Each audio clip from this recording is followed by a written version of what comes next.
Sri Rama feels bondage. Okay, because he has everything. He's completed his study. Sab kuch ho gaya hai. And then he,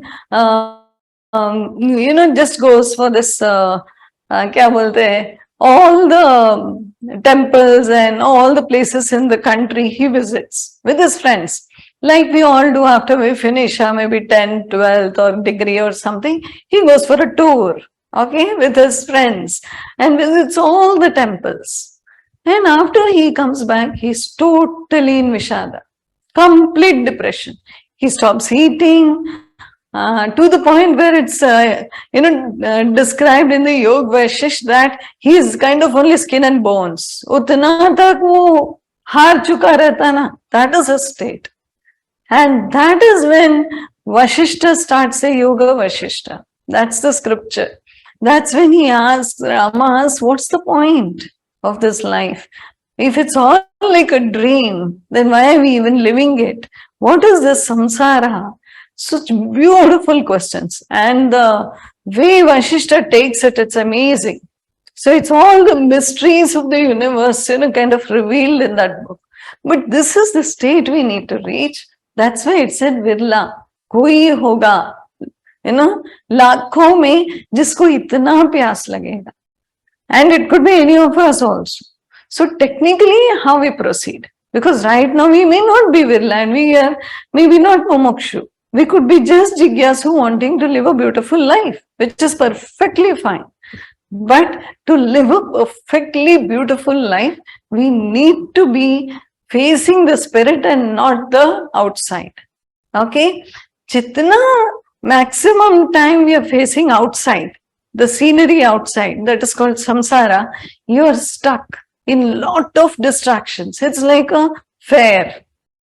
Too many shops, too many trinkets, too much food, too much everything, too much overconsumption everywhere. It's like you've gone to a mall and the food court is so crowded you don't have place. You can't move around without dashing each other.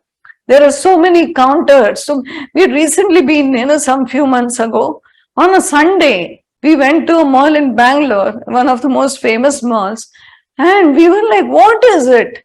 I mean, are we going to die if we don't eat? That was the state. Itne log, itna, it was like suddenly people were caged, okay, in some place, and they were let loose. Ki abhi khao. इतने दिन भूखे थे, ऐसा लग रहा था. And I felt loaded, trays were loaded with food and food was all over the place. People are leaving, taking the food, leaving the food here and there. कोई खा रहा है, कोई छोड़ के जा रहा है. I said, if I stay here, I'll go crazy because this is overconsumption. So somebody advised, never go to the mall on a Sunday. I said, good. So Sunday को सब कैदी लोग छूटते हैं, बाकी दिन जाएंगे. But that's when people get a holiday, and that's what we go to do. We had gone out and we wanted food, so we thought that would be a safe place to eat instead of maybe some roadside eatery. But this is what we faced, and the food was not even good after all that Ramayana. So the whole point is the crowd, the overconsumption and all should tire us out at some time. And we should feel, is there anything beyond this? Why are we facing outside so much? Why is the inside so scary? Why are we not looking inwards? Why are we not turned inwards? So that means people ask, फिर क्या जीना नहीं है? जीना ही है. कैसे जीना है? How to live you will know if you turn inwards. If you turn outwards, you will just ape what is going on. We will also take a tray full of food and sit with the next table and push somebody and eat that. So we'll become like them. Okay? So that's when what happens when we look outside, because everybody is doing something. उसमें क्या हो गया? उसने भी तो किया. मैं भी करूँगी. Very good. So then this is how we will not learn. Okay? When we are turned inwards, we see that thing and we know this is not the place for me. It's not, I'd rather die hungry. Literally. So then you need to come out and you need to look for something, or you need to be hungry. That's all. So the point is here, you will feel the bondage only and only when the time comes. So till then, we continue the path properly.